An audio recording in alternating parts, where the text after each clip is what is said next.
자, 그러면 여러분들이 이제 이런 말을 들어본 적 있을 거예요. 라이브러리라는 말 들어보신 적 있죠? 그 다음에 프레임워크라는 말을 들어보신 분들도 계실 거예요. 그러면 라이브러리랑 프레임워크가 도대체 뭐냐? 참고로 라이브러리랑 프레임워크는 다른 겁니다, 여러분들. 혹시 웹의 등장 시기를 아시는 분? 웹이 언제 등장했죠? 1990년대에 웹이 등장했어요. 그러니까 인터넷이 보급이 되면서 그때부터 이제 웹이 세상에 등장하고 웹이 발전되게끔 시작했는데 그 당시에 웹사이트는 만들기가 굉장히 어려웠습니다.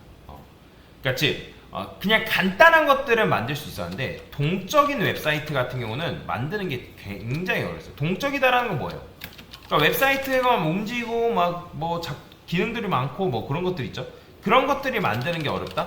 만드는 게 어렵다? 어렵다라는 거예요. 만드는 것이 어려웠다. 자, 그래서 예를 들어서 A라는 사람이 있대요. 그러면 이 사람이 웹사이트를 만드는 처음에는 700시간이 걸렸대요. 700시간. 그런데 그 다음에는 노하우가 생겨서 이 A가 웹사이트를 만들 땐 500시간이 걸린대요. 그러면 여러분들 웹사이트를 만드는데 왜 이렇게 오래 걸리냐 할 수 있는데 웹 서비스라는 거는 여러분들 그 안에 기술들이 굉장히 많습니다. 자, 예를 들어서 여러분들이 라이터를 써요. 그러면 라이터 만든다 했을 때 라이터 안에도 그냥 우리는 라이터라고 생각하지만 그 안에 뭐가 있어요? 점화 장치라든지 뭐 가스를 다루는 기술이라든지 안정성 그런 것들이 다 들어가 있어요. 그죠? 그렇기 때문에 라이터를 우리는 단순하게 생각할 수 있지만 만드는 것 자체는 쉽지 않다라는 거죠. 자, 예를 들어서 여러분들이 계산기를 만든대요. 계산기. 자, 그러면 계산기를 만들 때 그 안에는 전자기기부터 회로부터 일일이 뭔가를 만드는 건 굉장히 오래 걸리겠죠. 그러면 안드로이드에서 제공되는 몇몇 기술을 이용하면 뭐 계산기 어플을 만드는 게 일반인도 1, 2주면 사실 만들 수 있어요. 그러니까 이런 식으로 인프라가 있고 없고 차이가 굉장히 크다. 왜냐면 인프라가 중요하기 때문에 그래요. 그러면 초반에는 인프라가 있었을까 없었을까요? 초반에는 인프라 자체가 없었어요. 그러니까 인프라가 없기 때문에 인프라가 없기 때문에 맨 땅에 헤딩을 해가지고 공부를 할 수밖에 없었다는 거죠. 웹을 공부하기 위해서. 그 다음에 A라는 사람이 이제 세 번째 웹사이트를 만드는 데는 몇 시간 걸렸다? 이제는 100시간 걸렸대요. 100시간. 자, 그러면 그 다음에는 100시간 걸렸던 이 A라는 녀석이 5시간 걸렸대요. 그러니까 이 사람이 깨달은 거예요. 왜? 각각의 웹사이트가 있는데 뭐 쇼핑몰이라든지 커뮤니티라든지 뭐 회사 사이트라든지 병원이라든지 등등. 근데 걔네들의 사이트의 역할은 다르지만 실제 보니까 어때요? 공통적인 기능이라는 게 있다는 거예요. 그게 전체의 90%라는 거예요. 그래서 이 사람이 처음에는 모르니까 바보같이 90%를 다 만들었다는 거죠. 왜? 만들 수밖에 없으니까. 그래서 그렇게 해서 깨달은 게 뭐다? 거의 대부분의 웹사이트는 90%가 비슷하네? 왜? 게시물을 작성하고 수정하고 삭제하고 읽어드리고 로그인을 하고 로그아웃하고 그 다음에 로그인한 사람 데이터 읽고 로그인한 사람 탈퇴시키고 뭐 그런 것들. 그쵸? 그래서 90%가 비슷하기 때문에 처음부터 만드는 게 아니라 그 90%까지는 복사를 해놓고 나머지 10%만 남겨놓는 거죠. 그래서 아까 말씀드렸죠? 나머지 10%만 우리가 뭐 하면 된다? 구현하면 된다고요. 이게 나머지 10%인 거예요. 그러니까 이미 여기에 지금 이런 식으로 90%는 다 구현이 되어 있다는 거죠. 그죠? 자, 그래서 이 90%가 바로 뭐다? 얘가 바로 프레임워크입니다.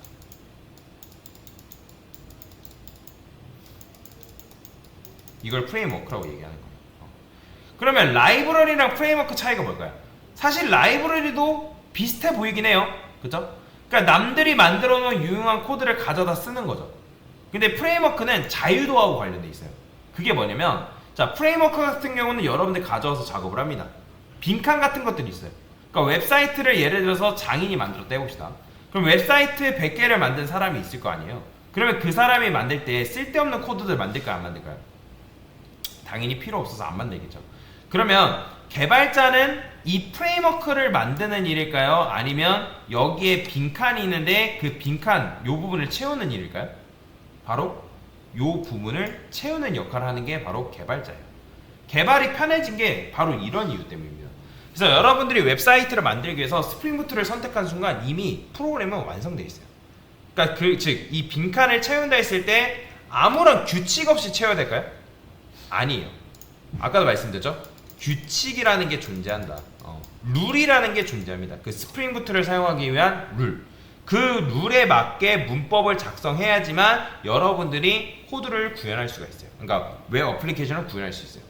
자, 정리해 봅시다. 자, 스프링부트를 선택한 순간 이미 웹사이트는 뭐다? 완성되어 있다. 다만 그 안에는 빈칸들이 있는데 그 빈칸들을 채우는 연습을 여러분들이 해주면 된다. 이해되죠?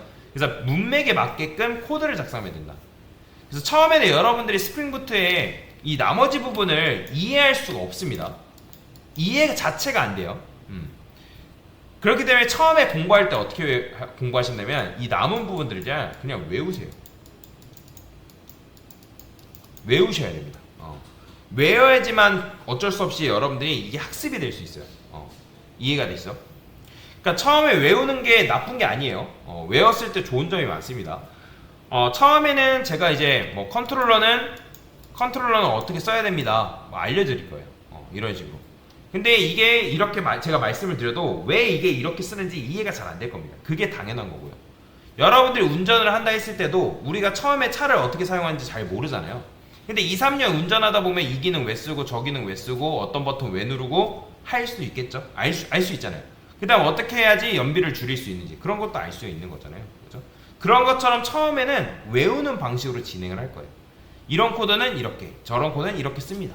그러면 그런 코드는 여러분들이 외우고 그리고 이렇게 쓰고 저렇게 쓰다 보면 이해가 되는 순간이 옵니다. 그런 식으로 공부를 해 나갈 거다라고 보시면 되겠습니다.